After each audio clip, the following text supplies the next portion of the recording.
ಉದ್ಭವಲಿಂಗಕ್ಕೆ ಮಧ್ಯರಾತ್ರಿ ನೀರಿನಲ್ಲಿ ನಿಂತು ಪೂಜೆ ಸಲ್ಲಿಸಿದ ಕಳಕವಟಗಿ ಗ್ರಾಮಸ್ಥರು. ತುಂಬಿ ಹರಿಯುತ್ತಿರುವ ಹಳ್ಳಕೊಳ್ಳ ಬಾಂಧಾರಗಳ ಕೆರೆಕಟ್ಟೆಗಳ ಪರಿಣಾಮ ವಿಜಯಪುರ ಜಿಲ್ಲೆಯ ತಿಕೋಟ ತಾಲೂಕಿನ ಕಳಕವಟಗಿ ಗ್ರಾಮದ ಸಂಗಮನಾಥ ದೇವಸ್ಥಾನದ ಗರ್ಭಗುಡಿಗೆ ಶನಿವಾರ ನೀರು ಪ್ರವೇಶಿಸಿದೆ. ಗರ್ಭಗುಡಿಯಲ್ಲಿ 4-5 ಅಡಿ ನೀರು ನಿಂತಿದ್ದ ಪರಿಣಾಮ ಪ್ರತಿ ವರ್ಷದಂತೆ ಈ ವರ್ಷವೂ ಸಂಗಮನಾಥನಿಗೆ ಗ್ರಾಮಸ್ಥರು ಪೂಜೆ ಅಭಿಷೇಕ ನೆರವೇರಿಸಿದರು. ಗರ್ಭಗುಡಿಯಲ್ಲಿ 4-5 ಅಡಿ ನೀರು ಇದ್ದರೂ ಸಂಗಮನಾಥನಿಗೆ ಹಾಲು, ಮೊಸರು, ತುಪ್ಪ ವಿಶೇಷ ಅಭಿಷೇಕ ಮಾಡಿದರು. ಈ ವೇಳೆ ಶಿವರಾತ್ರಿಯ ಪ್ರಯುಕ್ತ ಭಜನಾ ಪದ ಹಾಡುವ ಮೂಲಕ ವಿಶೇಷ ಪೂಜೆ ಸಲ್ಲಿಸಿದ ಭಕ್ತರು ಜಾಗರಣೆ ನಡೆಸಿದರು. ಬ್ಯೂರೋ ರಿಪೋರ್ಟ್ ಸಿದ್ದನಗೌಡ ರೆಡ್ಡಿ ಜೊತೆ ಮಶಾಕ್ ಬಳಗಾರ್, ವಿಜಯಪುರ.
ನಾವು ಈ ಕಳ್ಳಕವಟಗಿ ಗ್ರಾಮದಲ್ಲಿ ಸಂಗಮನಾಥ ದೇವಸ್ಥಾನವನ್ನು ಪ್ರತಿ ವರ್ಷ ಶಿವರಾತ್ರಿ ಕಾರ್ಯಕ್ರಮದಲ್ಲಿ ನಾವು ರುದ್ರಾಭಿಷೇಕ ಕಾರ್ಯಕ್ರಮವನ್ನು ಮಾಡ್ತಾ ಇದ್ದೀವಿ.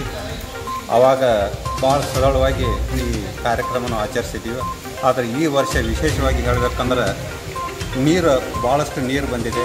ಆದ್ರೂ ಪ್ರತಿ ವರ್ಷದಂತೆ ಆ ಕಾರ್ಯಕ್ರಮ ಬಿಡಬಾರ್ದಂತ ಎಲ್ಲರೂ ನಮ್ಮ ಊರಿನ ಸಮಸ್ತ ಎಲ್ಲ ಸಮಾಜದವರು ಕೂಡಿಕೆರಿಂದ ಈ ರುದ್ರಾಭಿಷೇಕ ಕಾರ್ಯಕ್ರಮವನ್ನು ನಾವು ಇದನ್ನು ನಡೆಸ್ಕೊಂಡು ಬರ್ತಾಯಿದ್ದೀವಿ.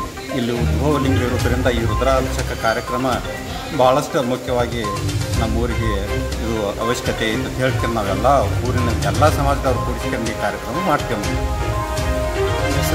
ನನ್ನ ಹೆಸರು ಪೀರ್ಗೊಂಡ ಮಲ್ಕಪ್ಪ ಗದ್ಯಾಳ. ಈ ಚಾನೆಲ್ ಅನ್ನು ಸಬ್ಸ್ಕ್ರೈಬ್ ಮಾಡಿ ಮತ್ತು ನಮ್ಮ ಹೊಸ ವಿಡಿಯೋವನ್ನು ಎಲ್ಲರಿಗಿಂತ ಮುಂಚೆ ನೋಡಲು ಬೆಲ್ ಐಕಾನ್